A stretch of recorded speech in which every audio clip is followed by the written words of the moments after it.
RTL, première radio de France. Vous nous écoutez depuis le bout du monde? Les grosses têtes vous proposent de dialoguer avec elles. Si vous avez l'habitude d'écouter les grosses têtes au bout du monde, alors écrivez-moi. Je vous rappellerai et à la rentrée, nous bavarderons en direct. Inscrivez-vous sur rtl.fr, Rubrique Les auditeurs du bout du monde. pour participer aux grosses têtes en direct sur RTL. Les grosses têtes de Philippe Bouvard, c'est tous les jours de 16h à 18h sur RTL.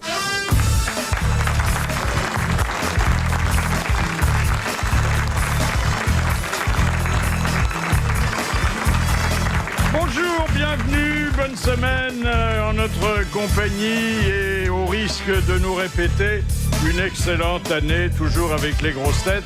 Je vous rappelle ou je vous apprends que dans quelques instants, notre invité d'honneur sera Robert Hossein, qui s'installe au Théâtre de Paris avec 26 comédiens, une énigme jamais complètement résolue et un bureau de vote ouvert au public. Voici vos grosses têtes.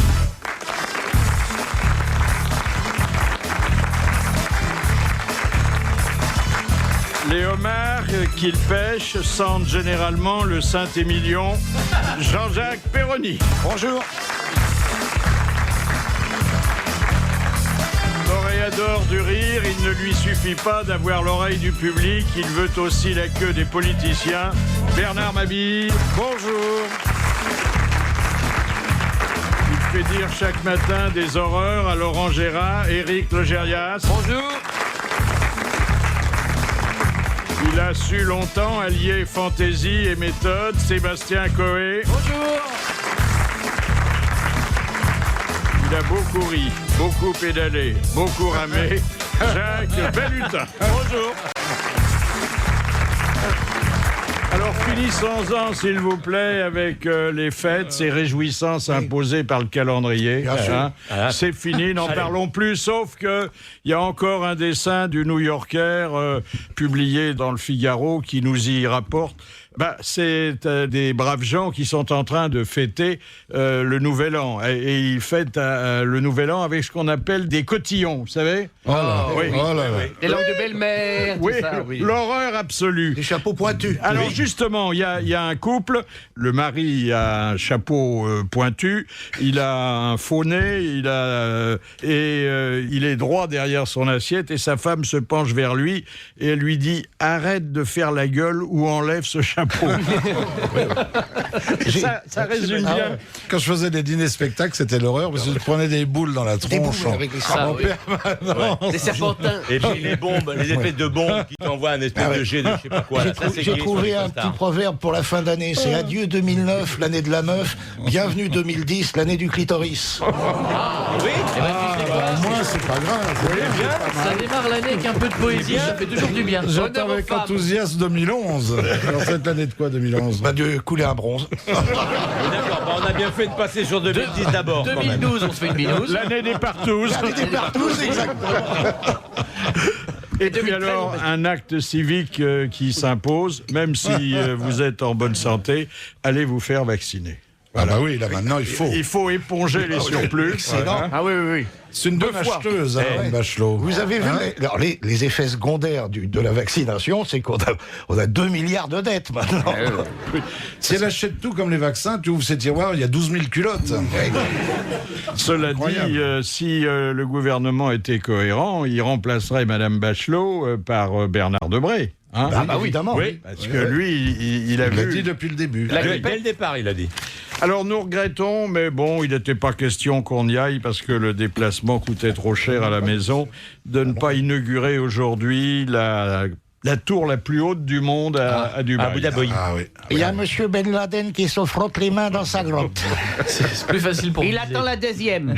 Quand tu habites au dernier étage, t'as pas intérêt à avoir oublié quelque chose. Alors, Ça a pas intérêt à attendez, je l'ascenseur, voudrais vous surtout. signaler, cher Bernard Mabille, qu'il n'est pas question d'habiter au dernier étage, pas plus qu'à celui de notre bon tour Eiffel. Ah bon, pourquoi? Parce que la tour est tellement effilée sur les 30 derniers Ah, qu'on ne étages. passerait pas, nous. Il y a, Les meubles, oui. il Nous, y a non. qu'un ascenseur qui peut y monter. Mais il n'y a visiblement pas de locaux. Alors, on a le choix pour expliquer cette réduction. On a le choix entre le manque de crédit ou le manque de courage des ouvriers? Ah, c'est peut-être comme les pyramides, oui. Oui, alors c'était sensible déjà au sommet des pyramides. Mais vous voyez la pancarte, la concierge est dans l'escalier, elle reviendra dans un mois. L'ascenseur est en panne. Oh là là. Alors on ne sait pas d'ailleurs s'il y aura des locataires, s'il y aura des propriétaires. Au prix où c'est les apparts, il y a des ils m'auront pas moi déjà. Ah oui, c'est mal parti. Et puis un mot des people, en ce début d'année, ils ont droit à toute notre compassion et en même temps à notre solidarité parce que si on en croit les photos publiées dans les magazines spécialisés et toujours en couleur, ils sont des nôtres. Ils font comme nous. Oui. Ce sont des gens d'une grande simplicité. Bien sûr. Là, j'ai par exemple sous les yeux Brad Pitt et Angelina Jolie qui ont décidé de réveillonner au fast-food. C'est Non. pas bien ça? Ah oui. Mais c'est parce qu'il y a les enfants. C'est avec les enfants. Oui, alors Ça leur fait plaisir aux petits. ils ont une grande table et ils ont réduit les frais. Hein. Oui, il y a le clown McDo. Et Hein puis Il y a le Claude Valérie McDo. Pécresse qui est en train de tartiner de crème le dos de son mari. Ah bon Elle s'est Au réveillée. fast-food. Elle va le bouffer. Non, ils sont à l'autre bout du monde. évidemment. Non, parce qu'en Île-de-France, Non. Ah bon, parce que c'est pas le propos. Et puis, alors Rihanna, ça vous dit quelque chose? Bien sûr. rien du Une tout. chanteuse, une chanteuse. Alors, une chanteuse. Qui avait été battue, qui avait fait des Mignonne. photos qui se Elle sont était battue perdues. par qui? Par Alors- son ex-mari. Oh merde. Ouais. On la voit à la Barbade, mais bon, elle est bien rasée. Et alors, il y a une série de photos qui montrent à quel point elle nous ressemble dans les moments les moins glorieux de notre vie quotidienne. Elle fait Alors, pipi dans Elle est au Vater. c'est pas loin. Elle pisse dans le lavabo. Non, Ah, elle est souple, alors. Non, ça reste convenable, mais c'est un peu crapoteux. Alors je vous explique, il y a 5 clichés. Alors premier cliché, elle est sur la plage en petit bikini, c'est assez joli. Deuxième cliché, elle se lève. Troisième cliché, elle a visiblement un morceau de son string qui lui est rentré là où il fallait pas. Ça arrive. Quatrième photo, elle essaie frénétiquement de retirer le petit bout du string. Ouais. Elle n'y arrive pas. Cinquième photo, on voudrait bien l'aider, mais on n'est pas là. Allez, je suis sympa aujourd'hui, je vous dis qui sont les grosses têtes. C'est Jean-Jacques Perroni, Sébastien Coé, Jacques Balutin, Philippe Chevalier, Éric Legérias et Philippe Bouvard. La statistique, 16 c'est naturellement celle de Jean-Jacques Perroni. Alors, cette année, pour le réveillon, 30% des dindes s'appelaient Britney et 40% des boudins blancs s'appelaient Loana. Elle va pas bien.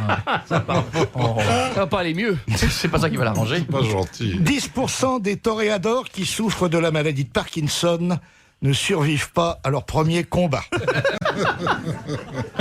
80% des pochetrons racistes ne supportent pas d'être noirs.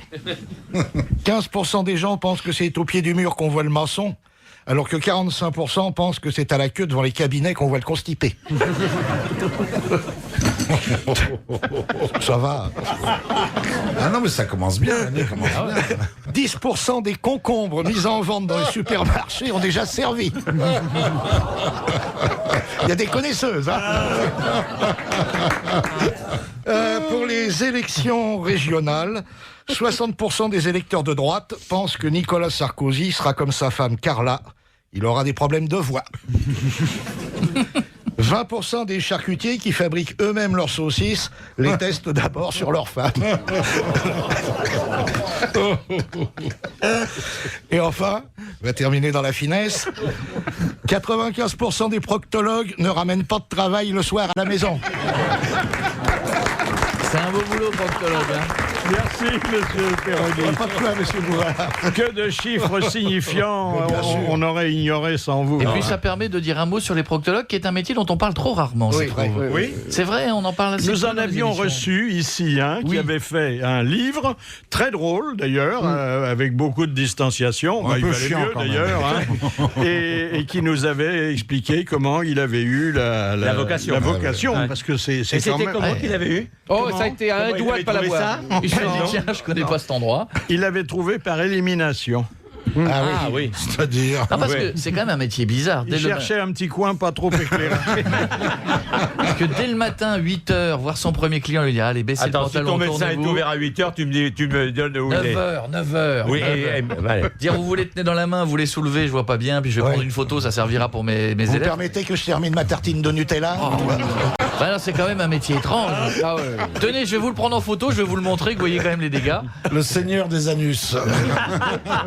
Et puis souvent, ils voient pas que des gens en bonne santé, parce que c'est rare quand on est en très bonne santé d'y aller. T'y vas pas sinon. Alors, ce proctologue que nous avions eu, et qui, je vous l'avais dit, n'était pas du tout dénué d'humour, nous avait dit, quand il on en avait faut, hein. abordé l'aspect olfactif de son métier, que ce qui le dérangeait le plus, c'était l'odeur des Les pieds. pieds, oui, je me souviens. Hein, vous vous Ah souvenez oui, de ça? proctologue, Bah oui. oui, mais pédicure, j'aurais jamais pu. Ça, ça. Il avait que des petits clients. alors. Il y a un photographe écolo qui est presque proctologue. Oui. Yann Anus Bertrand.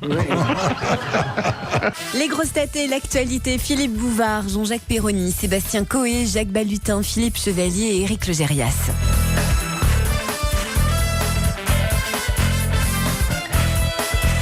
La cerise sur le gâteau de l'actualité, elle vient de Chine et elle mérite un petit coup de clochette. Voilà, ça se passe à Pékin où les autorités chinoises, de plus en plus soucieuses de la moralité publique, viennent d'opérer des contrôles dans des magasins qui avaient de plus en plus de clientèle masculine. Et j'ai trouvé ça dans Le Monde, donc c'est un journal à la fois sérieux et un peu pudique. Et qu'est-ce qu'il dit le Monde sous la plume de son correspondant à Pékin? Les autorités municipales de Pékin ont fermé un salon de thé qui n'était qu'une supérette de la fellation. Supérette de la Supérette de la fellation. Mais la pipe au thé, c'est bien connu. Oui. Alors, La petite sœur Adalban la faisait. Je vous livre quand même cette expression qu'on n'avait jamais lue.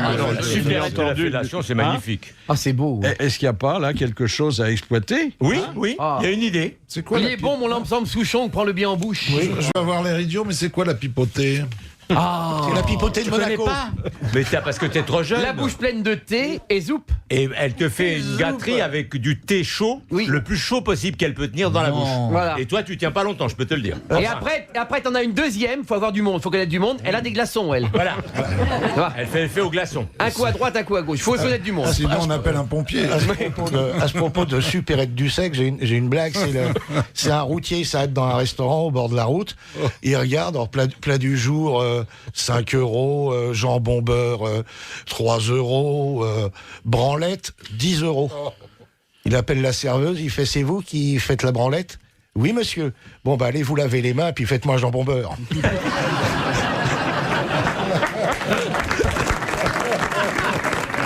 Écoutez, on va pas faire la petite bouche parce qu'elle est à la fois morale, correcte et hygiénique. Ah oui. Bon. Alors, des nouvelles de Berlusconi. Qu'est-ce qu'il a fait durant sa convalescence dans sa villa? Eh bien, écoutez, il a écrit des chansons d'amour. Mais comme c'est beau. Ça va être son 3e disque de chansons d'amour. Je vais te niquer, je vais te niquer, je vais te niquer. Je vais te niquer. Que sont pas chers les putas. À 50 000 livres, y en a plein la villa. Que c'est beau. J'ai invité les copains chefs d'État pour niquer comme des rats. La puta n'est pas chère, oh là.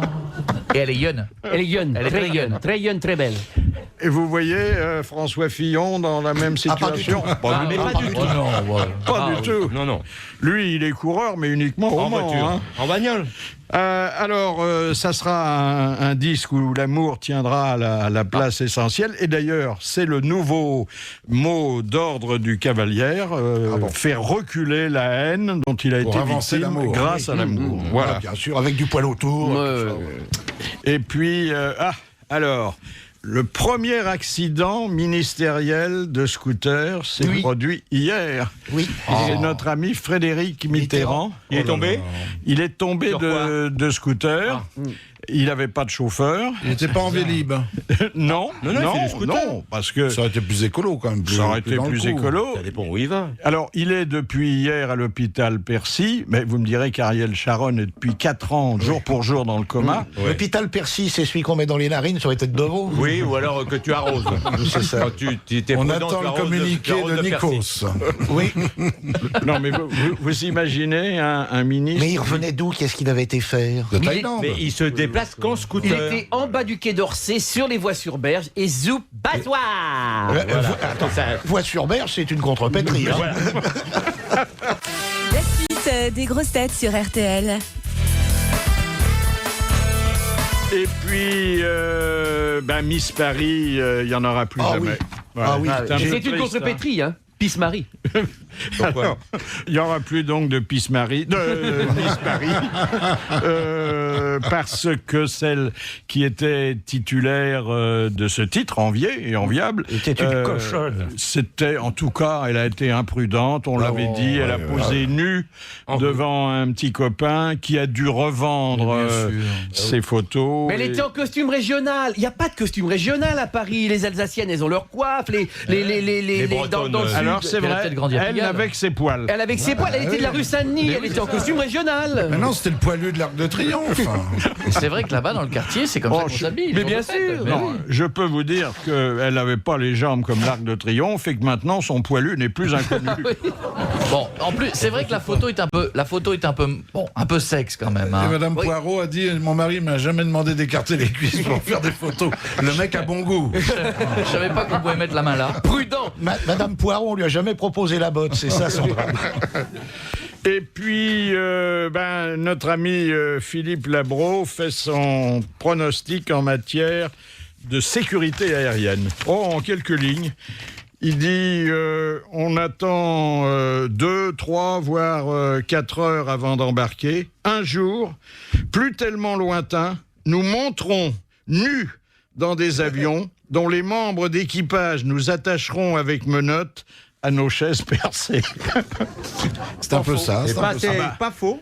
Si on s'en On peut tient bien aux aller aux nouvelles toilettes. consignes, c'est Et également vous allez ça. voir avec les scanners qui arrivent, le temps qu'on va passer dans. Ah oui, on va parce être que- convoqué 5 heures avant de prendre Ah, l'avion. sinon, Les scanners, tu parles, il va y avoir la queue, si j'ose dire. Mais- Parce que les gars vont se rincer l'œil, les douaniers.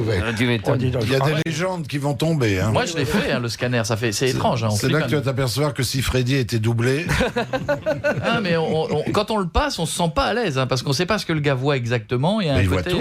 Il voit tout. un côté étrange là-dedans. Parce qu'il va au travers. Ouais, je sais, Bientôt, mais- coloscopie obligatoire. Monsieur, ça fait 2 fois que vous passez, c'est de la gourmandise. Oui, mais c'est peut-être de mec Oh qui non. te fait dites donc, vous avez remarqué, vous êtes tuberculeux, vous le saviez ou pas? Merde. C'est quand même intéressant. ça. Madame, vous êtes M'excuse de dire ça, enceinte, mais, t'imagines? Il te fait une Vous ordonnance savez, à vous la en fin. avez une beaucoup plus basse que l'autre et qui est Là, enflée.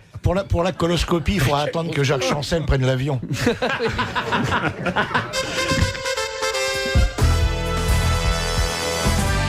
Notre invité surprise, c'est Henri Tizot.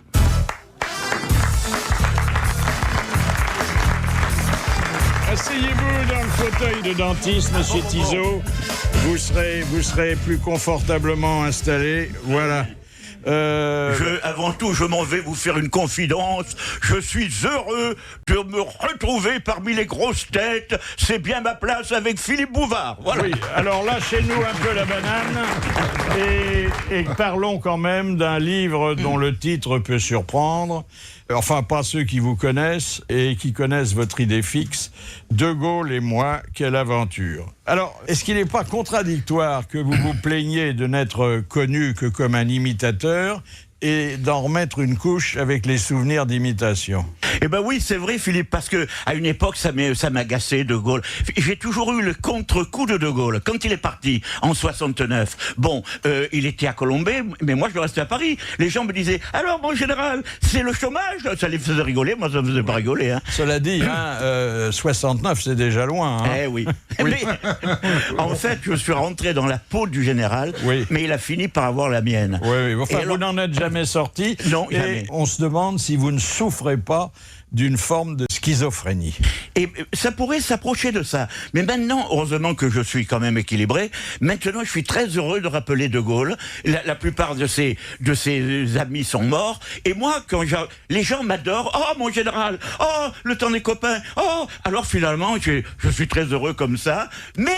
Enfin, attention, plus Philippe. on ira, moins il y aura de gens qui auront connu De Gaulle. Il restera plus que moi. Voilà.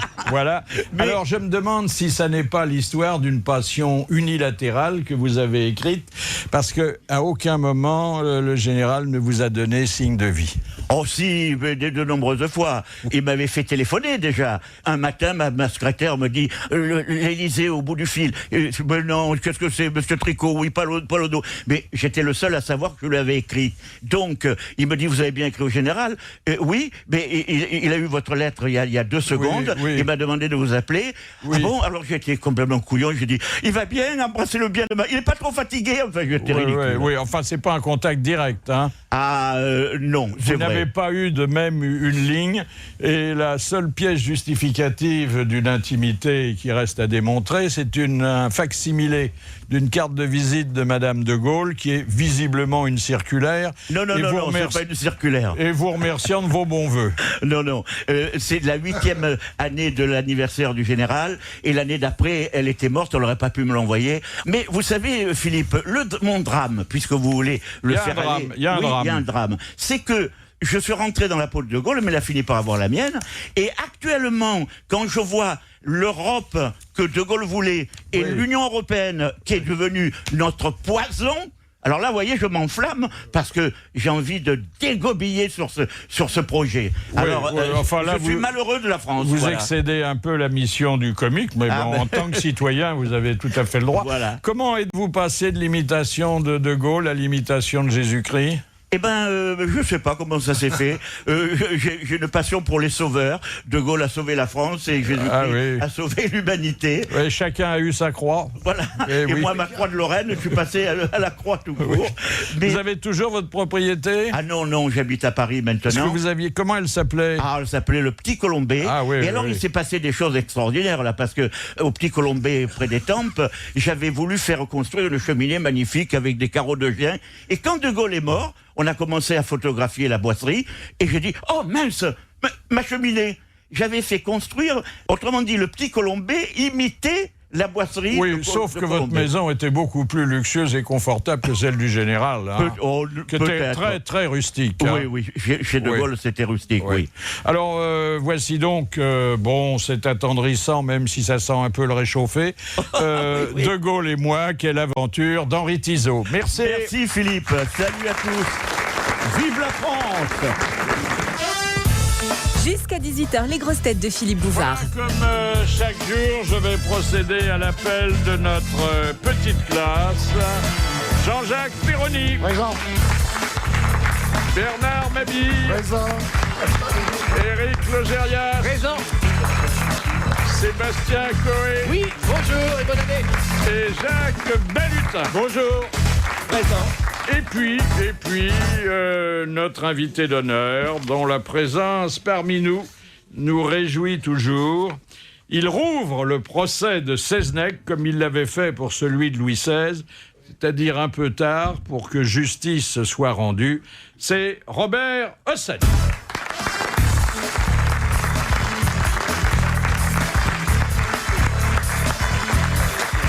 Asseyez-vous, monsieur Hossein, dans ce siège de dentiste, parce que j'imagine qu'un petit contrôle dentaire gratuit, offert par la station, et pratiqué par des spécialistes n'ayant aucun diplôme et pas le moindre matériel, ne se refuse pas. Et puis un indicatif qui vous rappellera peut-être de bons souvenirs. Je suis debout devant le dentiste, je lui fais un sourire de crétin. Il me pousse dans le fauteuil et crie en piste, il a des tenailles à la main. Elles sont là, les tenailles, hein. Elles sont là, mais rassurez-vous, elles resteront. Non mais ça ne sert à rien, je n'ai plus de dents, ça va bien. Alors, vous n'avez plus de dents, non, et plus de dents contre personne non plus. Oh, il y a encore des gens qui vous... J'arrive à un âge, non. On peut être indigné à mon âge, mais on ne peut pas avoir des de commencer à juger ou n'importe quoi. Non, ni moraliser, ni... non. Pourquoi alors que la grippe s'éloigne? Non, dites pas ça, j'ai attrapé un rhume. Le jour de mon anniversaire, c'était le 30 décembre. Et j'ai attrapé... Oui, attendez, la grippe c'est pas le rhume. Pourquoi ne serrez-vous plus la main des gens? Pourquoi ne les embrassez-vous plus? Parce que, lorsque j'étais plus jeune, mon père m'a expliqué... Par exemple, il avait les bananes au savon. Et puis... C'est pas sexuel, hein, Péroni. Oui. Il ne serrait pas les gens qui avaient un peu le rhume ou la grippe. Oui. Et ensuite, lorsque vous lui offrez une cigarette, il l'allumait toujours par le bout du fil. On lui disait attention. Non, il venait de le désinfecter. Ah oui. Et lorsqu'on allait au restaurant, il avait une petite bouteille d'alcool et il les passait sur... Il avait les couverts. Oui. Vous le faites aussi? Non, mais je le pense. Ah bon. Parce que c'est un peu la même chose. Je ne serre de moins en moins les mains, je tape sur les épaules. Oui. Ça va, etc. Quand vous avez affaire à des gens comme moi, il faut se baisser, c'est fatigant. Non, mais je ne vais pas vous filer de patin parce que vous allez... Alors, qu'est-ce qui vous a incité à exhumer le procès Seznec, dont la justice venait de refuser la révision? 12 tentatives de réhabilitation. 12. La dernière en 2006. Et ce n'est pas passé à 3 voix. Pourquoi?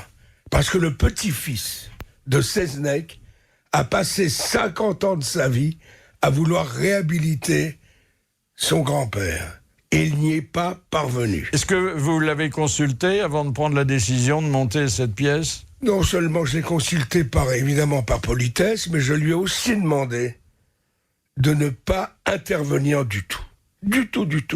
Je lui ai dit, il suffit que vous interveniez pour que vous disiez, bah oui, ça n'étonne pas, alors il va dire qu'il est innocent. Donc, comme c'est la dernière fois, s'il veut continuer, il doit aller à la Cour européenne. Et je lui ai simplement dit, je vais monter le procès tel qu'il a eu lieu en 1924 ou 25, et je tiens à vous avertir tout de suite que je ne suis pas là pour la réhabilitation. Je vais faire voir exactement ce qui s'est passé. Et c'est le public qui décidera. Et c'est tout le public qui va voter en recevant chacun. Est-ce que l'expérience de vos précédents procès avec vote du public avait montré qu'il avait un avis différent de celui des jurys d'assises? Total. Souvent. Mais là, c'est plus dramatique parce que, coupable ou innocent, tout le public donc va voter. À la fin du procès, il y a autant de témoins pour que de témoins contre. Et les auteurs sont ceux qui ont écrit le procès de Marie Bénard, qui était passé à la télé, qui ont gagné les prix. Dans le fond, vous avez été bien avant Ségolène, l'inventeur du spectacle participatif. Vous êtes sympa. Attendez, je vous ai pas tout dit. À la fin, quand toute la salle a voté... Crachez, il y a tout ce qu'il faut là sur le plateau. Et un petit bain de bouche, s'il vous plaît. Voilà, sur ça va qui? mieux. Cracher, mais sur qui? Philippe, allez-y sur Philippe. Oh non. Reçu. Et alors, je voulais simplement dire que les gens votent, mais que tout à coup, sur l'écran, on voit les noms, j'ose pas vous les dire parce que je ne veux pas avoir de problème, qui ont exprimé leur sympathie pour Seznec. Oui, alors... Vous parliez de Ségolène Royal. Oui. Vous pourriez parler de Gaulle, de Chirac, de Jospin. Ils ont vraiment donné leur opinion? Écoutez, non. J'ai pas le droit de...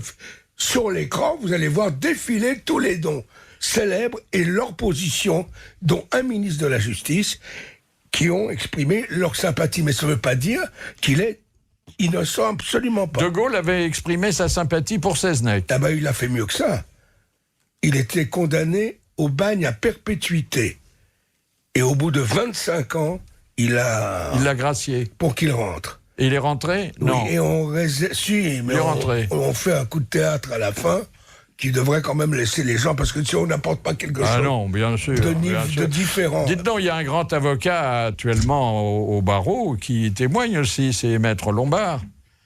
Oui. Il plaide pour Seznec? Non, pas du tout. Il dit, je ne suis incapable de vous dire s'il est coupable ou innocent, Ah j'ai bah, le droit, ça fait pas beaucoup avancer le schmilblick. J'ai le droit d'avoir une opinion, mais il parle, lui, de la justice et de la loi. Alors rappelons en 2 mots qu'il y a d'un côté Seznec, qui est pas très fortuné, qui vit un peu d'expédients, et de l'autre, il y a son meilleur ami, Monsieur Kemner, qui est un notable et assez riche. Et que quand même, et ça a pesé dans la décision des jurés, Seznec avait un petit intérêt à ce que Kemner disparaisse. Ils faisaient des affaires ensemble. Ah bah oui. Non, mais ne dites pas ça, parce que Seznec avait tout de même une position. Il avait eu 2 blanchisseries, il avait eu dans le bois aussi menuiserie, etc.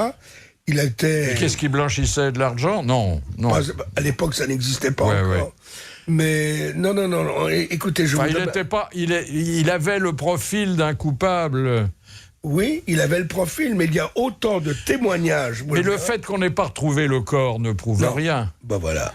Non, mais ni dans un sens, ni dans l'autre. Voilà. Oui. Mais on m'a averti tout de même, à la justice, que si je fais dire à quelqu'un des témoins quelque chose qu'ils n'ont pas dit, là, je risque d'avoir des emmerdes. Alors, ce qui fait qu'il y a autant de témoins pour que des témoins contre. Et puis, le public, je m'excuse de vous regarder, monsieur, là, c'est selon votre naissance, votre éducation, votre vie, vos choix, votre manière de penser. Le repas que vous avez pris précédemment, tout ça, ça compte. Évidemment. Alors ça m'amène d'ailleurs, ça m'amène à vous soumettre la première citation envoyée par Monsieur Fournier, qui a dit « L'humeur des juges n'entre pas dans le code pénal ».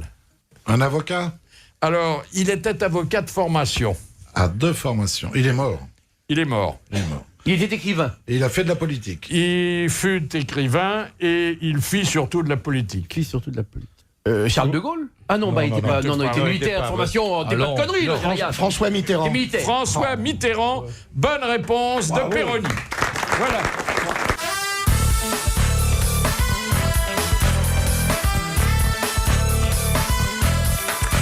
Et c'est la suite des grosses têtes de Philippe Bouvard sur RTL. Jean-Jacques Perroni, Sébastien Coé, Jacques Balutin, Philippe Chevalier, Éric Logérias, et puis Philippe Bouvard reçoit Robert Hossein pour le spectacle L'affaire Seznec au Théâtre de Paris à partir du 26 janvier prochain.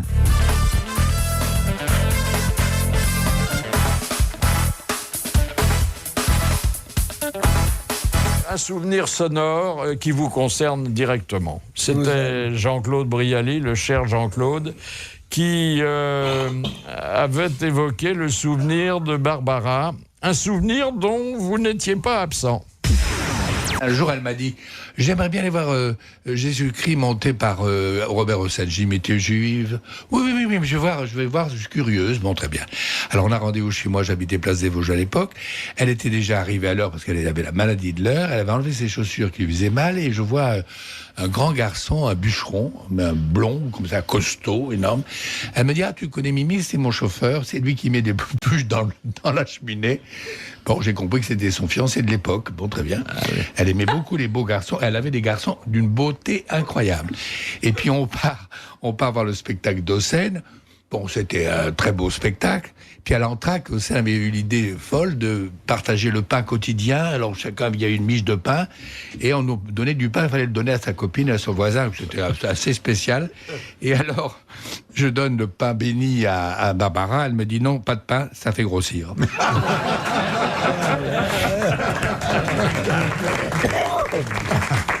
Alors, quand on lit la pièce, et ce sont les minutes du procès, en fait, qui ont été dramatisées, on se demande si le président du tribunal ne s'est pas comporté comme un procureur. Il n'était pas très impartial. Écoutez, il y a marqué sur les affiches « procès impitoyable ». C'était assez terrifiant. Ah oui. C'est un combat comme dans une arène. Comment le jury, dans une décision qui fit couler beaucoup d'encre et de salive, avait-il pu admettre le guet-apens et rejeter la préméditation? À l'époque, les juges n'étaient pas avec eux. Ils ont commis une erreur. Et tout de même, l'avocat a dit « Mais c'est pas possible. S'il y a un guet-apens, c'est qu'il est prémédité. » Or, retournez voter. Ah oui. Parce qu'aujourd'hui, le jury délibère avec le président. Absolument. Oui. C'était pas le cas à l'époque. Non, et c'était non seulement le cas, et ils reviennent, eh ben vous avez échappé car on avait demandé la peine de mort. Vous avez échappé à la peine de mort à cause de cela, mais vous avez quand même le bagne à perpétuité. Alors, il y a des déclarations. Il y a celle de Raymond Barre. Quand est-ce que vous l'aviez enregistrée, ça? C'est une déclaration ancienne que vous avez reprise? De Maître Lombard. De Raymond Barre. À Raymond Barre. Oui. Celle de Raymond Barre, ça fait partie des gens qui s'étaient exprimés en leur temps. En leur temps. Voilà. Et alors, il y a une chose extraordinaire, il faut quand même que je vous la dise. Tout le procès et toutes les minutes brûlent à Rennes. Il y a eu un incendie à Rennes, au palais de justice, plus une trace. Il y avait des doubles quand même. Et oui, il y a un avocat, je me permets même de dire son nom, Maître Baudelot, qui avait conservé, et qui était de Rennes, etc., conservé des archives. Et nous sommes allés, mais les 2 journalistes qui ont travaillé avec nous sont venus chercher les archives, ils ont mis 1 an, et reconstitué exactement le procès, ce qui nous intéressait. Et pour ne pas être pris et suspect, pour et contre, exactement autant de voix pour les pour ou pour les contre. Alors, ce qui a peut-être coûté cher à Seznec, c'est le fait qu'il devait être défendu par un ténor du barreau, maître de Moreau Giaferi, qui, au dernier moment, est devenu ministre, ce qui l'a empêché de plaider. Non, mais secrétaire d'État, il envoie un de ses disciples, fougueux, passionné, merveilleux, émouvant, qui se bat comme il n'est pas permis, en face de requins effrayants, qui balancent, etc. Et ça, écoutez, c'est des joutes. Et c'est pour ça que le public, c'est passionnant. Et vous avez un journaliste qui, après chaque audience, fait le point avec le public en disant, attention, vous avez vu ça, vous avez remarqué. Et puis après, les gens vont voter dans des urnes. Comment vous comptez les bulletins? Très facile, je vais vous le faire voir. Il y a 2 urnes. 2 urnes. Ils reçoivent 2 jetons, blanc et noir, coupable, innocent, avec un dessin. Un des 2, ils le gardent en souvenir pour eux, et ils mettent dans coupable ou dans innocent le jeton selon leur conscience. Oui, mais le comptage, ça compte. Attendez, ça reste anonyme. Et puis ensuite, les policiers... C'est très long de compter les... Non, ils comptent pas, on compte pas. Il y a 2000... Non. On pèse. Oui. Les gendarmes prennent chacun une des urnes, la posent sous une grande balance, et là, il se passe un coup de théâtre fabuleux. Je veux faire revenir des fantômes, et tout à coup, le journaliste s'approche et dit au public, vous avez tous voté. Et c'est seulement maintenant que vous allez apprendre ce qui s'est réellement passé. Ils l'apprennent. Et on appuie sur la balance. Et coupable ou non coupable... Il risque pas d'y avoir 2 votes qui s'équilibrent totalement. On n'est pas encore, si, monsieur. Peut-être y avoir des gens qui viennent avec des jetons dans les chaussettes ou des trucs comme ça, comme à Perpignan. À 17h, les infos présentées par Odile Pouget. On retrouve Philippe Bouvard et ses grosses têtes en compagnie aujourd'hui de Robert Hossein qui nous parle de son prochain spectacle au Théâtre de Paris à partir du 26 janvier prochain, l'affaire Seznec. Alors... un peu de sexe pour commencer l'année. Oui, en beauté. Oui. En beauté. C'est la première fois qu'il la sort, sa clochette. Attention, il fait froid, Philippe. Il a le grelot en forme. Ah oui. Quand même. Pour un... Oui, mais faites gaffe, vous allez avoir les clochettes toutes bleues avec le froid qu'il fait.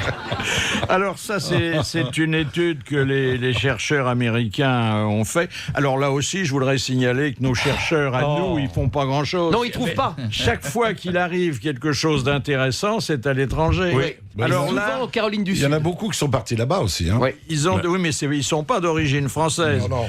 Ils sont d'origine martienne parce que pour faire des recherches sur l'efficacité de l'odeur de la sueur dans la libido des femmes, il paraît. Il fallait comme oui. Ah oui. Il y a des mecs qui ont des bons petits boulots. Quand même, hein. Germaine, tu sens le furet, ça m'excite.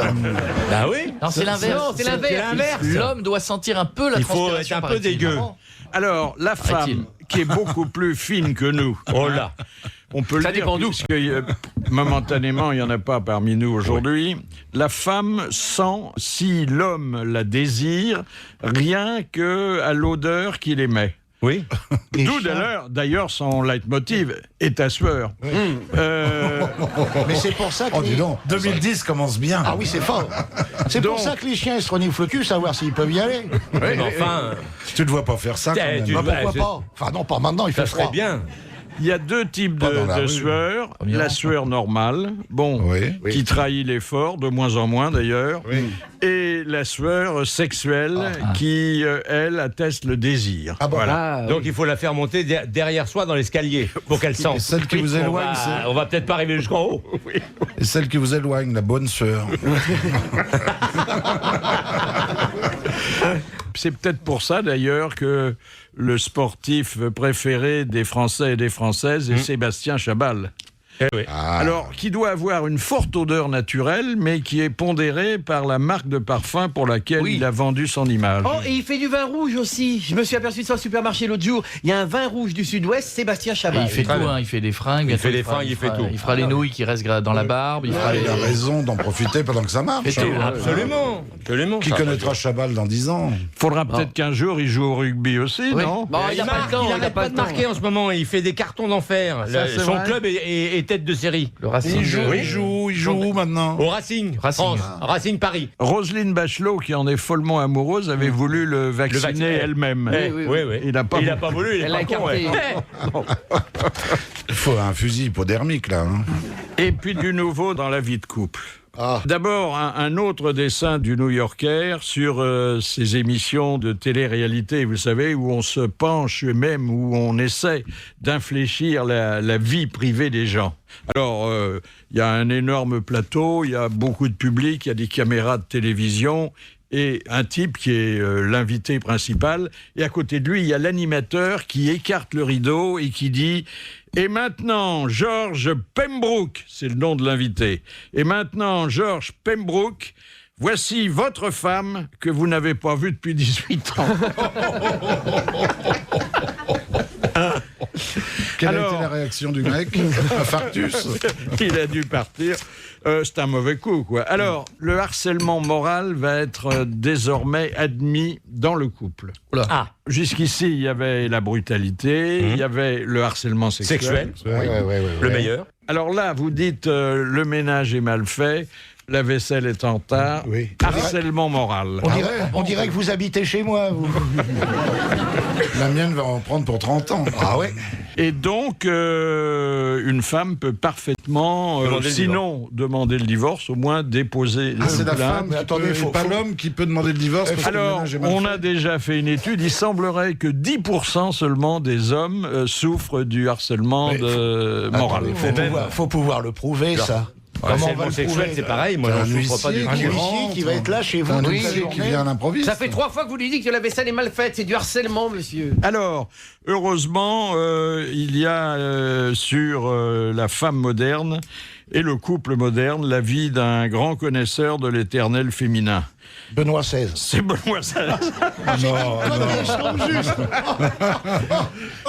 Vous avez mis le doigt dessus, allez vous laver les mains. Alors, il a dit des choses, enfin, il a rappelé, parce que ça, tout le monde le savait. Dieu créa la femme à partir d'une côte d'Adam, et non pas, par exemple, à partir de sa tête, afin qu'elle ne soit ni une dominatrice, ni une esclave, ni sa compagne. Ni sa compagne Mais sa compagne. S'il avait fabriqué la femme à partir d'une côte du Rhône, ça aurait été une poivrotte. Ah oui, c'est vrai. Dieu n'a rien fait au hasard. Hein. Oh là. Il n'y a qu'à vous regarder. De quoi il se mêle, le pape, là? Mais c'est parce qu'il veut rétablir le couple. Parce que ça part en couille, je te signale. Il pourrait nous montrer d'exemples. Ils n'arrêtent pas de divorcer, les mecs. Donc, la femme ne doit pas être votre esclave, mais elle ne doit pas non plus être votre dominatrice. Ah non, sauf si vous aimez ça. Philippe Bouvard et les grosses têtes. Jusqu'à 18h, ça vous le saviez. Jean-Jacques Perroni, Sébastien Coé, Jacques Balutin, Philippe Chevalier et Éric Logérias sont les grosses têtes. Donc, et puis leur invité d'honneur Robert Hossein pour le spectacle L'affaire Seznec.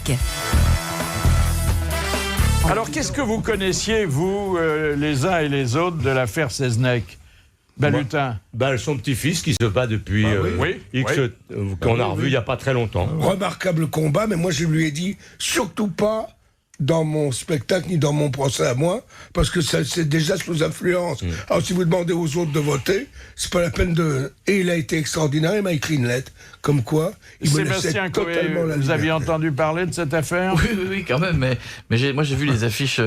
Parce que ce qui est bien avec Robert Hossein, c'est qu'on se demande à chaque fois ce qu'il va y avoir de plus fort. Et c'est Zorro au départ. Avec le chapeau. Zorro par Robert Hossein. Non, mais voilà. Et quand j'ai vu ça, je me suis dit comment encore faire plus fort qu'à l'époque de Jésus, etc. Tout ce que vous aviez monté. Et je vais être un des premiers, je pense, à aller le voir. Parce que j'ai très envie de voir ce que ça peut donner sur scène. Arrêtez de dire qu'il y a un coup de théâtre, parce qu'à force de parler de coup de théâtre, on a envie de savoir maintenant. Ah bah non, ne dites pas. Ah bah non, on dit rien. De toute façon, ce sera après que vous ayez voté. Alors. Ouais. Hello, Gérias. Bah moi je remarque que Robert Hossein fait encore mieux que d'habitude, parce que Michel Leb il fait 12 hommes en colère et Robert Hossein il fait 16 mecs. Oui.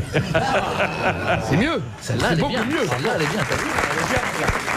Et dans le même théâtre. Et dans le même théâtre. Non, mais moi je me souviens du film. Il y a eu le film formidable. Non, mais demain, vous savez qu'il y a la captation. Oui, en direct sur France 2. Des 12 hommes en colère. Oui, en direct. Alors que nous, c'est toute la salle qui peut être en colère. Ou alors s'embrasser ou se taper dessus, j'en sais rien. Une question de spectateur à 10 €, bien que j'ai dépassé l'âge. Est-ce que le public se montre plus clément le dimanche en matinée? Parce qu'on dit toujours que c'est un public très différent. Il est totalement différent, mais je continue à insister là-dessus. Tout dépend du public. Oui, du parcours du public. Ouais. Vous l'avez déjà joué en province ou pas? Non? C'est une création? Non, Ah jamais. ouais. Donc vous ne connaissez pas encore aucun des votes? Ah mais absolument, mais complètement à côté de... Et c'est surtout à cause de ça que j'ai dit aussi... En plus, l'expression des votes, vous l'aimez bien, hein? Parce que votre vie est très dévote, finalement, aujourd'hui. C'est vrai. Hein? Oui. C'est vrai? Je dis de Dieu que j'y crois tellement qu'il finira bien par exister, alors... Tout à l'heure, vous avez béni les croissants de RTL avant qu'on les mange. C'est vrai, pour être sûr qu'ils n'étaient pas en pause. Oui. Alors, monsieur Mabille, vous, l'affaire Seznec, quand même... Moi, j'ai suivi au travers du petit-fils qui a consacré sa vie à réhabiliter le grand-père. J'ai lu les bouquins, j'ai même rencontré le petit-fils. Alors, elle remonte à quelle année? Cette affaire? Oui. Ben, au 24... moi, je vous parle du procès. Hein. Oui. Il est resté 1 an en tôle avant de le procès. Ça a été relativement vite, d'ailleurs. Hein? Et le procès a eu lieu... en quelle année? En 25. En 25. Bon, quelle 24, familiarité, 24, la mémoire vivante des grosses têtes, celle de Jean-Jacques Perroni, peut-elle avoir avec un événement aussi lointain? Ben moi, je me souviens du film, et c'est le rôle de Kemner était tenu par Jean-Yann. Oui. Ah oui. Je cherchais, je me rappelle plus qui tenait le rôle de Seznec. C'est le film de Boisset. Malavoie. Voilà. Cela dit, là, on racontait la vie.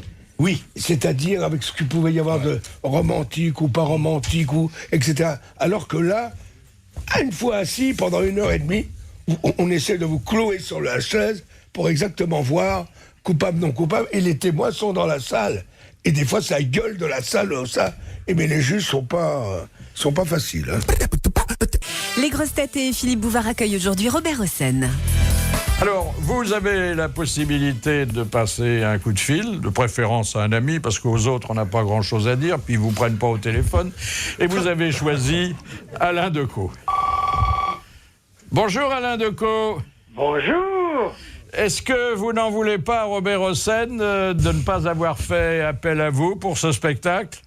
Eh bien, mais non, je ne lui en veux pas du tout. C'est lui qui pourrait m'en vouloir, parce que j'écris un livre en ce moment depuis des mois, qui va se terminer, j'espère, bientôt, et je ne pouvais absolument pas. Je suis toujours disponible autrement pour Robert. On ne peut pas être plus serviable, plus gentil. Mais je le suis. C'est plus urgent d'écrire un livre sur la vie de Dumas de la part d'Alain, qui est un historien magnifique. Et un grand ami de Dumas, hein, je l'adore depuis mon enfance. J'ai lu Le Comte de Monte Cristo à 10 ans. Cette Mireille Dumas, elle est formidable. Hein. Quel danger. Mais vous verrez aussi, cher Alain Decaux, vous verrez aussi cette pièce avec l'œil de l'historien. Ah, bah alors l'historien dira ce qu'il croit. Et je voterai, j'irai voter parce que je trouve que le système des votes est très bien. On l'avait inauguré pour le Courrier de Lyon. Ça avait très bien marché. et les gens votaient à tour à la Rémo. Et on l'a fait aussi pour Marie-Antoinette. Il y avait tous les soirs 200 condamnations à mort sur une salle de 4000 places. Et alors, je ne sais plus quel magazine s'était demandé qui vote la mort au Palais des Sports. Eh bien, le soir de Noël, cher Alain, oui. Je suis navré, mais la comédienne magnifique qui le jouait, Caroline que j'ai été condamnée à mort le soir du réveillon. Oh. Et elle est tombée évanouie sur scène. Il en fallait une dinde. Mais c'était dans son spectacle où elle est seule. Hein? Elle s'est vraiment évanouie. Elle a eu plusieurs condamnations pour la prison. C'est l'exil qui était le maximum, jamais acquitté. La prison des fois, assez fréquemment encore. Et le soir du réveillon, on déclare majorité condamnée à mort. Je jure, elle est tombée évanouie sur scène. Et alors c'était d'autant plus difficile qu'il fallait la soulever et la mettre sur la guillotte. Puis attendez, elle s'était trouvée mal alors que la critique l'avait trouvée très bien. Très bien, mais elle est toujours très bien. Ouais. Elle était remarquable. Est-ce qu'elle va jouer Madame Seznec? Non, Madame... Non, je plaisante, Robert. Non, mais nous avons une comédienne pour témoigner. Voilà. Ouais, c'est-à-dire que ça va être un peu rude, parce que les témoins sont assis dans la salle.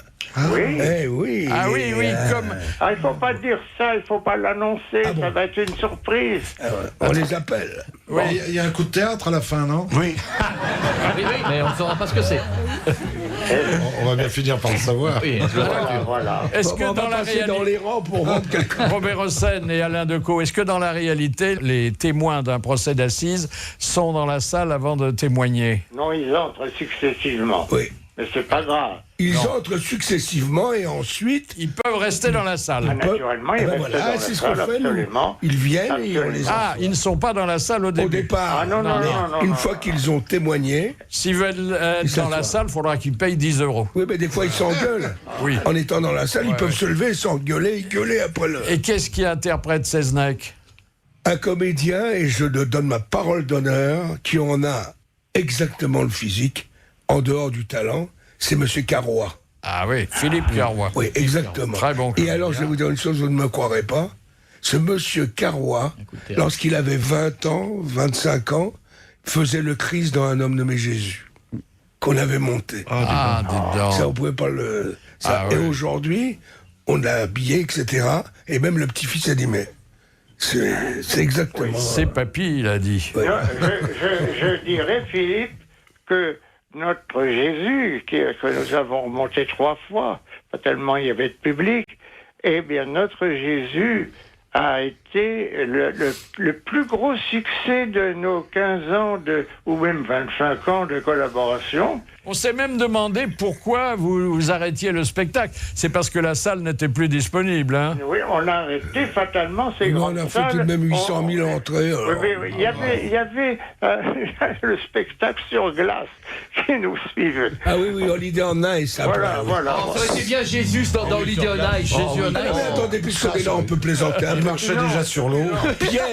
Saint-Pierre, et le Christ se promène dans la nature. Il y a un lac magnifique et Saint-Pierre demande au Christ, à Jésus, est-ce que je peux prendre un bain? Il fait un soleil admirable, les oiseaux. Vous permettez, Seigneur? Il se déshabille, se jette dans l'eau, nage, s'ébroue, et le Christ, ému et touché, le rejoint en marchant évidemment sur l'eau. Oui. Et il lui dit, Pierre, ah, Seigneur, vous avez tort, elle est bonne. Ah voilà, bravo. Voilà, merci Alain Decaux d'avoir témoigné en faveur de Robert Hossein. On n'en attendait pas moins. Mais on a une amitié maintenant qui a plus d'un demi-siècle. Non mais il faut qu'on se dépêche. Hein. Ah oui, on y va. Parce qu'en toute chose, il faut considérer la fin quand même. Je t'embrasse, Robert. On est de passage. Oui. Et je vous embrasse, Philippe. Et moi aussi, Alain. Au revoir. Bonne année, au revoir. Et le prochain enregistrement des grosses têtes, c'est mercredi à 9h30 au grand studio de RTL. Et les invités d'honneur de Philippe Bouvard seront Frédéric Zetoun pour son livre Si les chansons m'étaient comptées et Marc Lambron pour son livre Théorie du chiffon. Donc rendez-vous mercredi à 9h30 au grand studio de RTL, 22 rue Bayard à Paris dans le 8e. Question de Madame Laurette de Bourg-en-Bresse qui a dit « Plus j'avance en âge, plus les jeunes m'exhortent à rester jeune. C'est magnifique. Et c'est une de vos idoles, mon cher Robert. J'ai honte. C'est une femme? Non. C'est un homme, donc. Oui, mais enfin, si on regarde si on regarde le bas de son vêtement, on peut s'y tromper. Ah, c'est Jean 23. L'abbé Pierre. C'est un pape. Un curé? Oui. Oui, c'est un pape. C'est Jean-Paul II. Eh ben oui, c'est Jean-Paul II. Ah oui, alors écoutez, bonne réponse de Mabille. C'est pas votre idole, Jean-Paul II? Ça fait partie de mes idoles. Oui.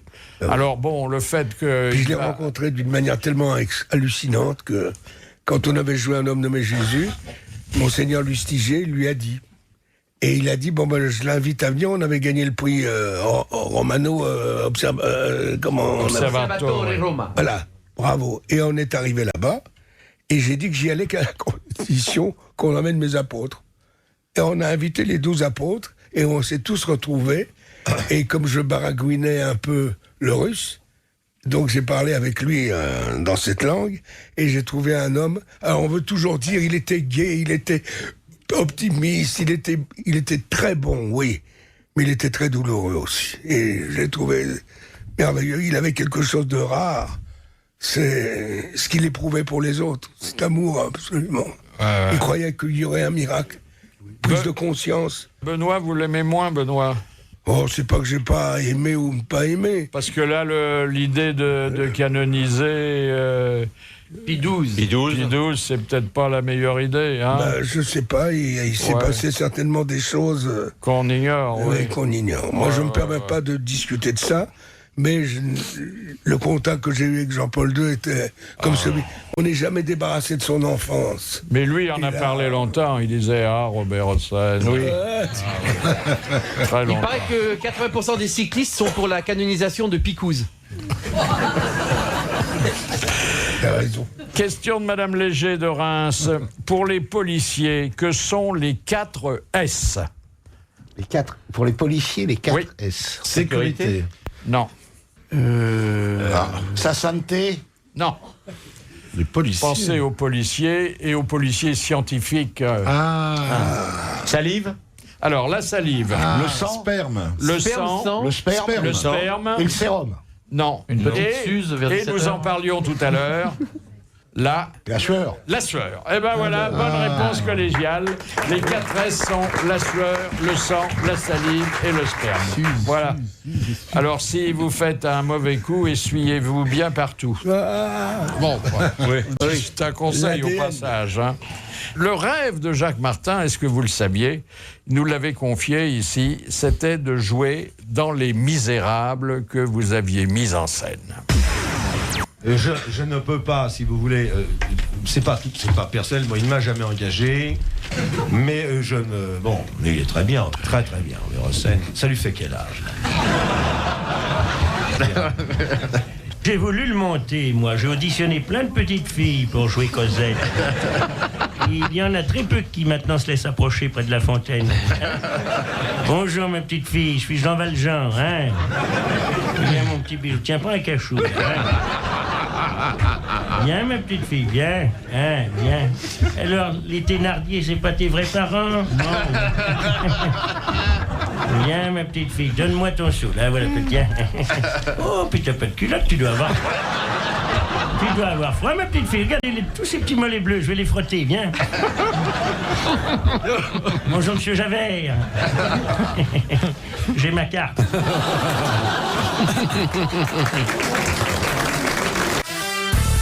Jean-Jacques Perroni, sans transition. Sébastien Coé, Jacques Balutin, Philippe Chevalier, Éric Logérias et puis Philippe Bouvard reçoivent Robert Hossein aujourd'hui dans Les Grosses Têtes. Qu'est-ce qui vous a décidé à vous faire baptiser à l'âge de 40 ans? Comment le savez-vous? Il sait tout, Philippe. J'ai vu l'église où vous avez été baptisé. Et le bénitier à l'époque n'a pas pas le bénitier, le baptistère n'a pas supporté votre poids, car à 40 ans, vous excédiez les dimensions normales d'un bébé. Un jacuzzi. Ah non, il m'a filé un peu d'eau sur la tête, ça n'a rien à voir. Ah, il vous a pas assis dans le... En même temps que mon fils. Dans les fonds baptismaux. Non. Eh bien, je vais vous dire pourquoi. Lorsque j'étais jeune, je rends grâce à ma mère et à mon père, qui ne possédant rien, m'avaient déjà dit 2 phrases. La première, mon père disait toujours, je suis né pauvre, avec une cervelle de riche, il vaut mieux ça que le contraire. Bravo. Ensuite, il disait, c'est la première cinquantaine la plus dure, tu verras, mais après ça va mieux. Pourquoi ? Parce qu'on s'habitue, alors tu fais gaffe de ne pas t'habituer. Et puis, comme ils n'avaient pas un rond, ils m'ont mis en pension. Meudon, Château, Clamart, Versailles, Courcelles. Et quand tu ne pouvais pas payer les pensions, souvent russes, les pensionnats russes, des faits ouverts par des émigrés, ils me changeaient de pension. Et c'est là que j'ai fait la découverte de beaucoup de religions. Et mon père disait toujours, il choisira lui-même. Ouais. On va pas qu'il se démerde. Quand on vous dit ça, on choisit pas ou on choisit très tard. C'est ce qui vous est arrivé. Et très tard, j'étais copain avec le père Langer, qui était l'aumônier des artistes. Voilà. Il m'a dit, qu'est-ce que ça te coûte avec ton fils ? Trempe-toi un coup. Et je me suis trompé. Je lui ai même dit, je perds la foi. Il me dit, mais non, ça passe, ça. Etc. Et puis, voilà, c'est une formalité à remplir, mais je suis respectueux, et je le prouverai si Dieu m'aide, de toutes les religions, de toutes les races, de toutes les nationalités. Votre famille donne un bel exemple d'œcuménisme, hein ? Vos fils, ils sont de quelle religion ? Ah non, mes fils ont été tous baptisés, mais il y en a qui ont choisi, il y en a un qui a choisi, enfin maintenant il a 30 ou 40 ans, ou je ne sais, il y en a un qui a choisi d'être bouddhiste, oui. Un autre a choisi l'islam. C'est ce que j'appelle l'œcuménisme. Orthodoxe. Ah bah oui, alors attendez, comme famille catholique, on fait mieux, non ? C'est catholique ouvert. Je peux vous dire quelque chose ? Si vous croyez en Dieu, ou si vous n'y croyez pas, je connais des gens qui n'y croient pas et qui sont déjà dans ses bras s'il existe. Et je connais des croyants qui n'y seront pas, parce que ça dépend aussi de la manière dont on assume sa foi. Eh bien, ce qui est important, c'est pas de savoir si on croit. Je suis certain, ce qui est important, si quelque chose ou quelqu'un existe, s'il croit en nous. Et on est mal barré en ce moment. Merci mon père, merci. Et merci à vous. Si on vous avait proposé, pourquoi pas, parce que la société civile aujourd'hui est extrêmement sollicitée, d'entrer au gouvernement, quel ministère auriez-vous choisi ? J'aurais choisi fatalement la culture ou l'éduc, quoi. Ou bien les pauvres, la misère, à être ministre de la misère. Ah, parce que vous connaissez le ministère, vous ? Non, mais il reste à inventer. Ah vite. Et vous auriez fait Il y a un haut commissaire qui est Martin Hirsch. Il y a un haut commissaire, il n'est pas ministre. Il est haut commissaire parce qu'il n'a pas voulu. Oui, mais vous êtes d'accord avec moi qu'il y a quand même quelque chose à faire. Oui, mais de toute façon, pendant mon quinquennat, à la fin, il n'y aura plus un seul clochard qui couchera dans la rue. Voilà. Je l'ai dit, je l'ai promis, je le ferai. On les verra plus. On les verra plus. Ils sont cachés. Ils sont tous morts de froid. Non, mais je pense, peut-être que j'ai complètement tort de parler de ça, mais ça me bouleverse un tout petit peu quand même de penser qu'il y a énormément de gens, et avec ce temps, qui sont d'où ils viennent, quelles les origines, tout je m'en fous. Je vois simplement des gens qui souffrent, qui crèvent, qui espèrent, qui aspirent, et tout ça. Et pour les jeunes, c'est capital aujourd'hui qu'on prenne conscience. Je ne veux pas moraliser parce que... Non, mais pour nous, voilà, on est dans la rigolade. Hein. Quand Jean-Claude Brialy, qu'on adorait tous. Oui. Surtout la manière dont je l'ai connu est tellement hallucinante que ça peut paraître pas dans le théâtre. Et à la fin, lorsqu'il nous a quittés, j'ai été voir, j'allais faire un adieu à lui. Alors on l'a emmené donc au cimetière. J'y étais avec Jean-Paul Belmondo. Et puis, il y avait cette fosse et on était un peu bouleversés. Et alors, il y a un gars qui m'attrape par la manche et qui me fait « Mais faut pas vous mettre dans cet état !» Mais j'ai dit « En quoi ça vous regarde ?»« Mais non, mais moi je vous vois, mais c'est jamais qu'une répétition. Ce qui est emmerdant dans la mort, c'est que c'est pour la vie. » mais il parlait bien. Hein. Oui. Il méritait d'être connu. Hein. Et on retrouve les grosses têtes de Philippe Bouvard, la suite jusqu'à 18h sur RTL. Robert Hossein est l'invité d'honneur.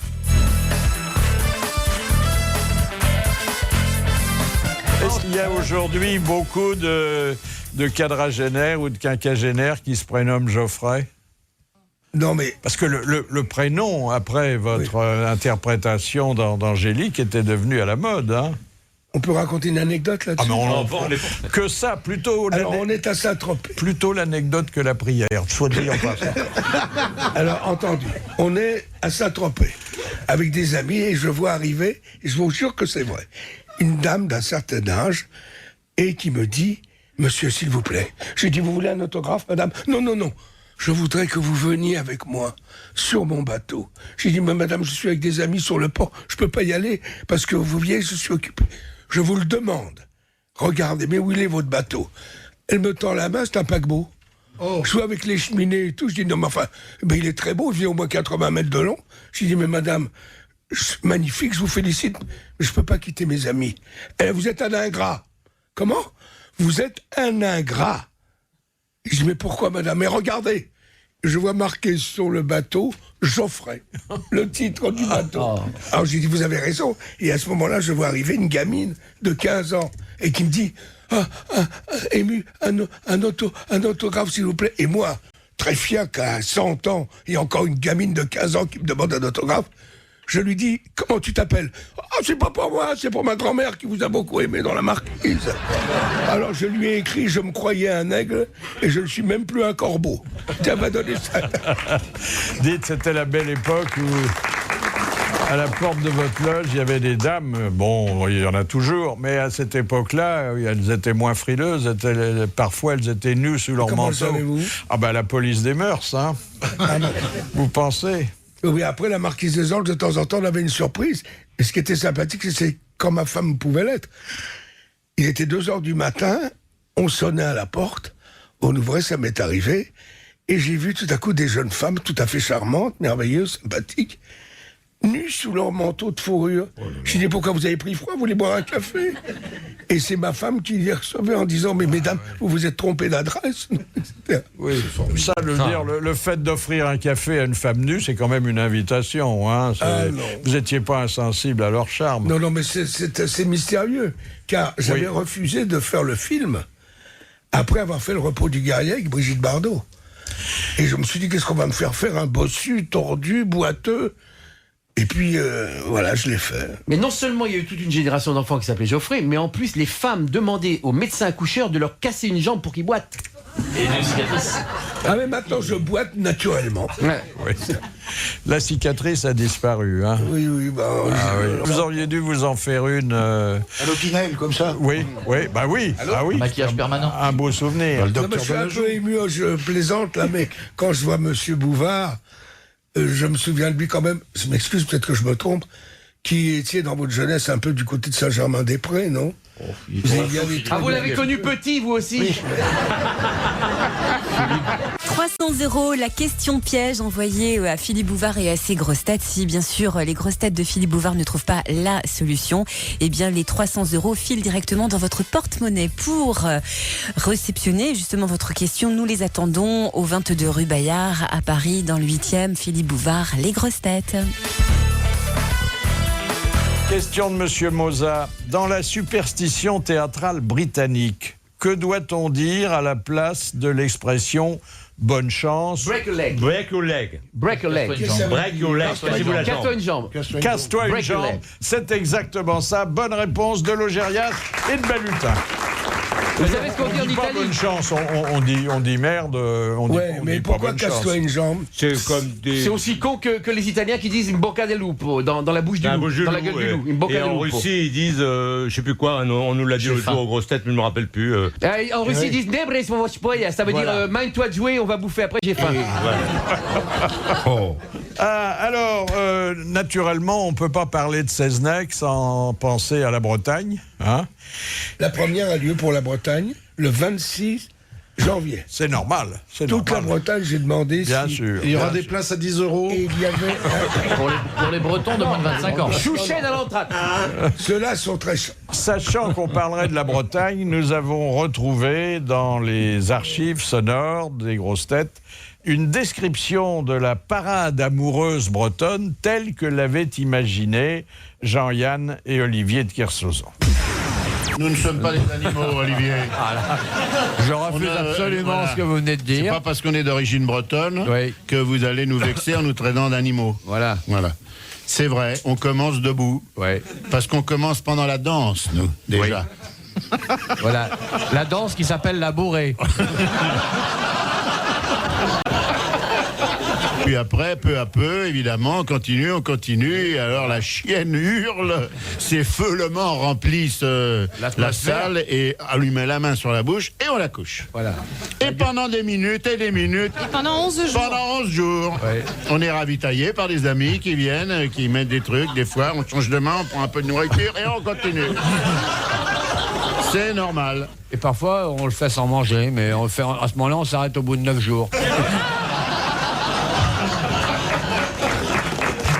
Alors, deux Bretons qui avaient pris quelques libertés avec la tradition bretonne, quand même. Ouais. Oui. Question de Madame Romer. Avant 1789, quelles étaient les 5 façons pour appliquer la peine de mort? La roue. L'écartèlement. Alors, attendez, il y avait la roue, il y avait l'écartèlement, La pendaison. la pendaison, Le pâle. Le bouillante. Non. Le bûcher. le bûcher, le feu. Le bûcher, oui. Alors, le bûcher feu, de la la Villette, potence, la roue, l'écartèlement La et... décapitation à la... La décapitation. Le décollement. Le décollement. Eh bien, écoutez, c'est une bonne réponse collégiale. met de bonne Et humeur. j'ajouterai masculine, parce que nous sommes entre nous aujourd'hui. Mais voyez, s'il y avait encore des exécutions capitales comme ça, si ce serait pas beaucoup mieux que la télé-réalité. Mais Ça fait du spectacle. hein. Attendez, ça aurait lieu en place publique. Mais bien sûr. Alors tôt le matin. peut-être ouvert à tout le monde. Mais bien Peut-être sûr. que les premiers rangs paieraient 10 €. Mais Mais pas- on emmènerait les enfants plutôt que de leur raconter des conneries à l'école. Avec l'écartèlement, on pourrait miser sur les chevaux et puis le premier membre qui se bat. Attendez, l'écartèlement, on le ferait à Longchamp ou à Vincennes. Bien Oui. sûr. On pourrait parier. Ah oui. Le pâle, un supplice qui commence si bien et qui se termine si mal. C'est bien. Question de Monsieur Levasseur. En 1944, Pablo Picasso a créé un spectacle avec Jean-Paul Sartre et Michel Léris. Quel en était le titre? Le désir attrapé par la queue. Le désir attrapé par la queue. Bonne réponse de Logérias. Un petit bain de bouche. Voilà, ça fait mieux, ça fait mieux. Qu'est-ce que vous reprochez aux caleçons? Aux caleçons. Oui. C'est qu'ils sont longs. Ah ben, il y a des caleçons courts. Oui, Il depuis y a longtemps. des boxers shorts même. Non. J'ai pris de mauvaises habitudes. Je mets des slips. Ah bah, t'inquiète pas, moi Il aussi. n'y a pas de honte, hein. Eh, je te rassure, j'en mets aussi. Donc tu vois, t'es pas seul. Moi, j'ai Et des Péroni, il en a des noirs. Non, mais puis des... non, j'en ai des slips kangourous, moi, parce que j'en ai une grosse de queue. Et moi, je mets des slips kangourous aussi parce que j'ai été publié dans le livre de poche. Oh, que c'est joli. Cela dit, quand on a joué la pièce, j'avais 18 ans, de Jean Genet, création, haute surveillance, on faisait 3 voyous enfermés dans une cellule, on avait des pantalons de bagnard collants, tout ça, et il me disait... Mais vous impressionnez personne tel que vous êtes là. Je vous ai mis des pantalons collants pour qu'il se passe quelque chose. Il nous avait fait mettre 3 à 4 paires de chaussettes à l'intérieur. Pour comparer, c'est énorme. Ah, ce jeune Ce qui est bizarre, je vous ai pas demandé de jouer en string. Philippe Bouvard est avec Jean-Jacques Perroni, Sébastien Coé, Jacques Balutin, Philippe Chevalier, Éric Logérias et leur invité d'honneur, Robert Hossein.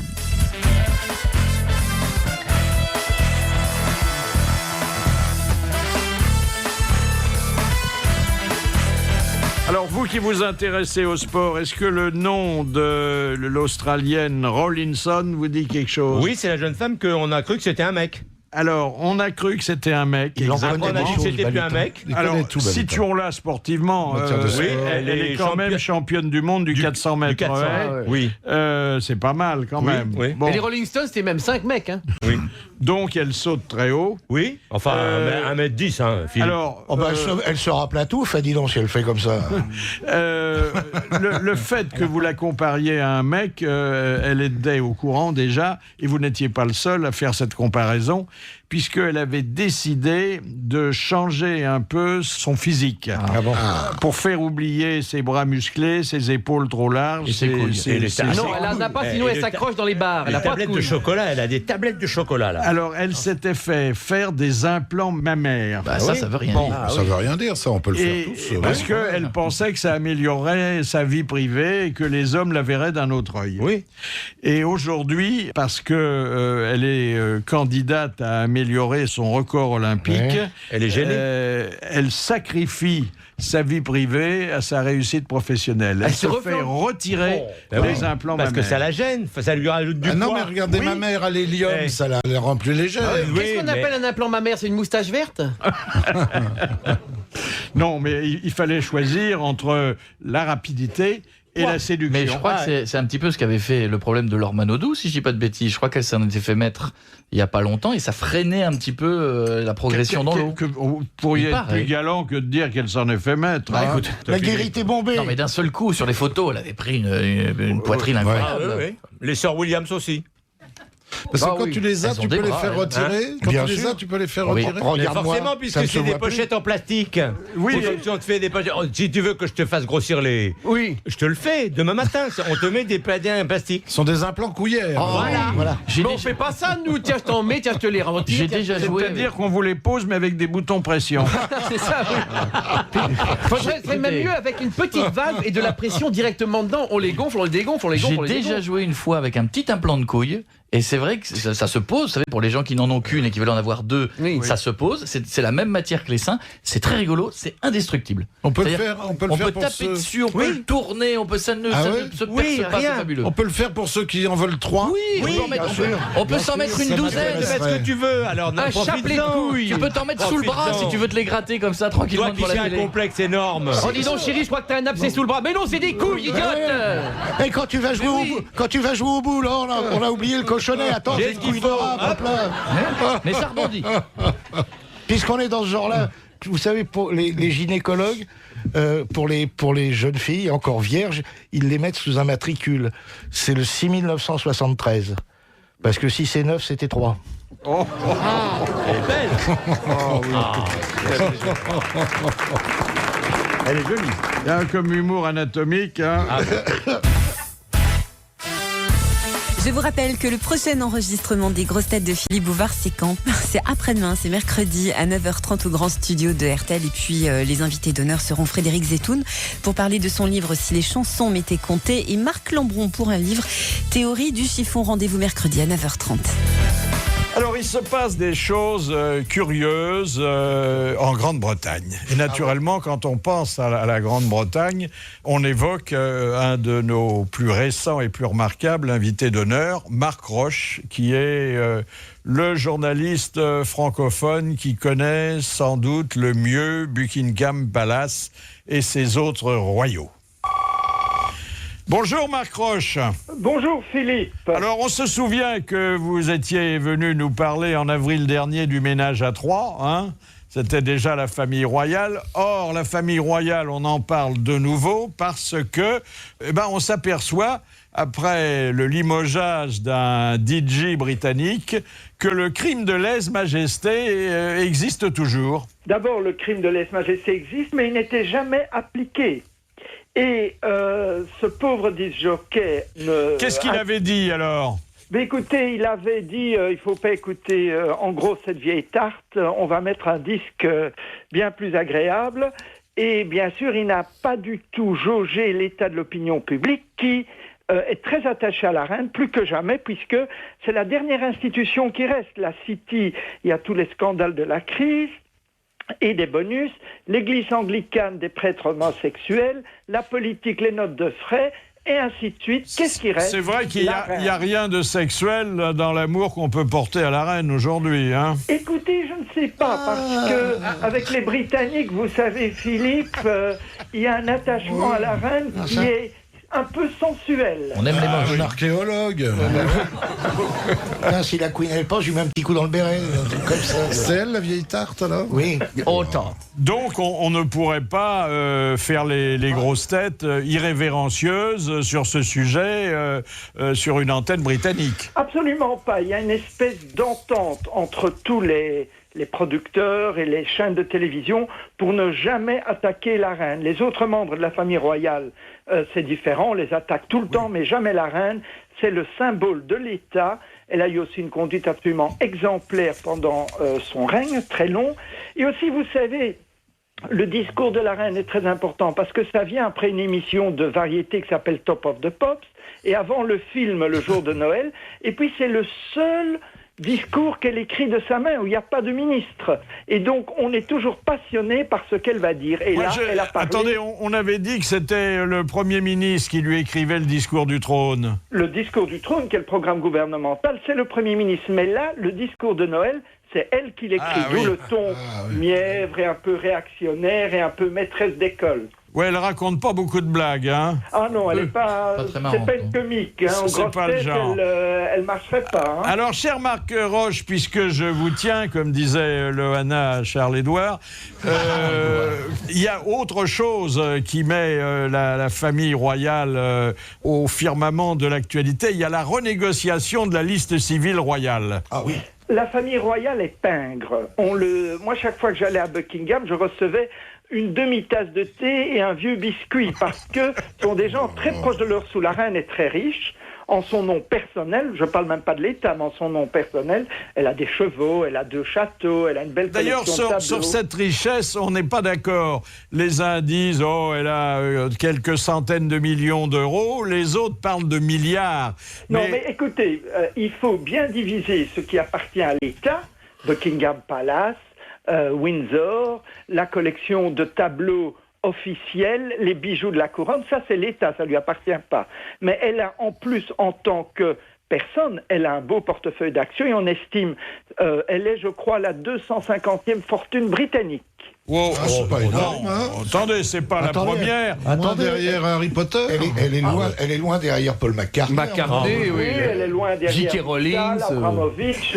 Elle est loin derrière, mais enfin elle est confortable, et comme tous les gens confortables de la haute aristocratie britannique, elle est très proche de ses sous. Madame Thatcher aussi l'était, d'ailleurs les archives ont montré qu'elle payait avec retard ses fournisseurs et qu'elle laissait le forain. On a toujours eu du retard. Attendez, Madame Thatcher était fille d'épicier, hein. Absolument, et elle rappelait très souvent aux Britanniques, d'ailleurs, ne dépensez pas plus que vous gagnez, et surtout ne payez pas vos fournisseurs. Puis jamais un sou dépensé pour la chirurgie esthétique, c'est pour ça qu'on l'appelait Thatcher. C'est pas elle qui aurait payé les vaccins.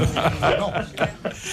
Et donc, la reine demande une petite augmentation qui lui sera peut-être accordée, d'autant qu'elle coûte pas cher à chaque citoyen. Hein. Non, elle coûte pas très cher parce que malgré la liste civile, qui ne couvre d'ailleurs qu'elle et son mari, puisque la reine-mère est morte, le reste c'est elle qui paye tous ses enfants pour qu'ils exercent leur fonction officielle. Puis vous savez, on l'a encore vu à Noël, le nombre de touristes devant Buckingham Palace, notamment français. Je crois que les Français ont un problème avec le régicide, vous savez.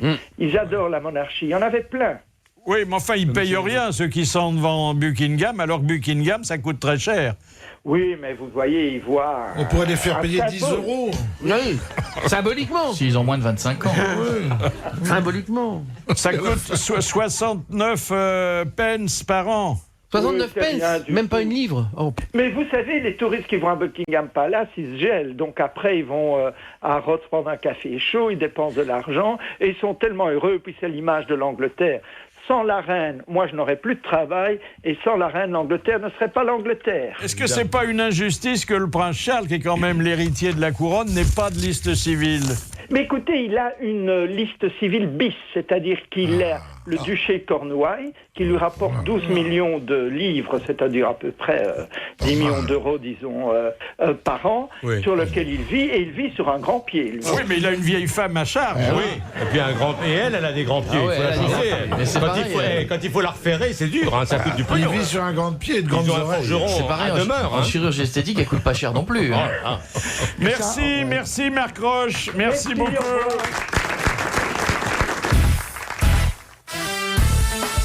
À 18h, RTL Soir avec Christophe Ondelat et Christelle Rebière et l'invité d'RTL Soir, Thierry Lhermitte. En attendant, c'est la fin des grosses têtes pour aujourd'hui. Philippe Bouvard est avec Jean-Jacques Perroni, Sébastien Coé, Jacques Balutin, Philippe Chevalier, Éric Logérias et leur invité d'honneur Robert Hossein pour le spectacle L'affaire Seznec. La honte de l'invité d'honneur. C'était avant que vous soyez nommé directeur de la Maison de la Culture à Reims. Le soir même, la nuit, il y avait un conseil d'administration de la ville de Reims. Le maire avait été très très sympa, c'était Tétinger à l'époque, champagne et tout, très sympa. Et on m'a dit, vous devez passer un examen devant le conseil d'administration parce que vous avez fait les marquises des anges et vous venez soudain vous enterrer tout à coup à Reims, dans la maison de la culture, même si elle s'appelle André Malraux, et vous venez là, et il paraît que vous voulez ouvrir une école, que vous voulez avoir une troupe, que vous débauchez un peu les Weber, tout ça, des conservatoires, Huster et autres, admirables comédiens. Et alors, on va vous inviter à dîner pour savoir si on vous accepte ou pas, parce qu'on trouve pas ça normal. Que tout à coup quelqu'un dit cinéma, vedette, tout ça, vous venez pour combien de temps et tout. Alors, on est autour de la table, on nous sert le potage, merveilleux, très bon, et tout le monde mange en disant, alors, on vote, alors on me pose des questions, je réponds, et les gars, maintenant on va voter, pour ou contre. Et on trouvait pas ça normal. Alors, je vois les mains qui se lèvent, là, et alors j'osais pas manger ma soupe. Comme tout le monde avait mangé, et je me suis excusé en leur disant, vous permettez, j'ai remis la soupe dans la soupière, en disant, je l'aime chaude, moi aussi, j'attends. Il lève les mains, et tout à coup, je vous raconte pas d'histoire, je jure que c'est vrai, il manque une voix. C'est-à-dire qu'il y avait une voix d'une personne, d'un des administrateurs qui n'était pas là. Il n'a pas pu venir. Alors, on lui dit, mais écoutez, c'est pas logique. Il manque une voix, il faut lui téléphoner. Alors, ils font le téléphone, et on entend simplement, oui. Eh bien, il a dit oui, et puis on ne sait même pas de quoi on parle. Oui, et je suis passé à une voix, voilà. Comme ça est fait exactement. La dernière citation émane de M. Grolet, qui a dit « La police, c'est comme la Sainte Vierge. Si elle n'apparaît pas de temps en temps, le doute s'installe. » Michel Audiard. Michel Audiard, bonne réponse de Jean-Jacques Perroni. Et c'est Éric Logérias qui va raconter l'histoire du jour envoyée par Madame Blondel de l'Union. Un catholique pratiquant se vante auprès d'un ami d'observer à la lettre les 10 commandements que Dieu a dictés à Moïse. Tiens, lorsque mes parents viennent chez moi, ils les installent toujours dans la pièce la plus froide de la maison. Attends, Dieu n'a jamais dit qu'il fallait installer ses parents dans la pièce la plus froide de la maison, ça va pas ta tête? Attends, je suis désolé mon ami. Mais monsieur le curé nous l'a encore lu dimanche à l'office, et c'est on ne peut plus clair. Honore ton père et ta mère. Une histoire pieuse et correcte à votre intention. Merci, cher Robert Hossein, d'être venu parler de l'affaire Seznec, qui va faire les Beaux Soirs du Théâtre de Paris, un des plus grands de la capitale, près de 2000 places. Très beau théâtre. Très beau théâtre. 1200 places. Vaste, 1200. 1200. Bon, c'est déjà pas mal. Oui. Et 26 comédiens sur la scène. Ouais. Mais il faudra garder quand même quelques places pour les témoins, même si vous jouez à bureau fermé, qu'ils puissent assister ensuite à la représentation. Merci, bravo, à demain.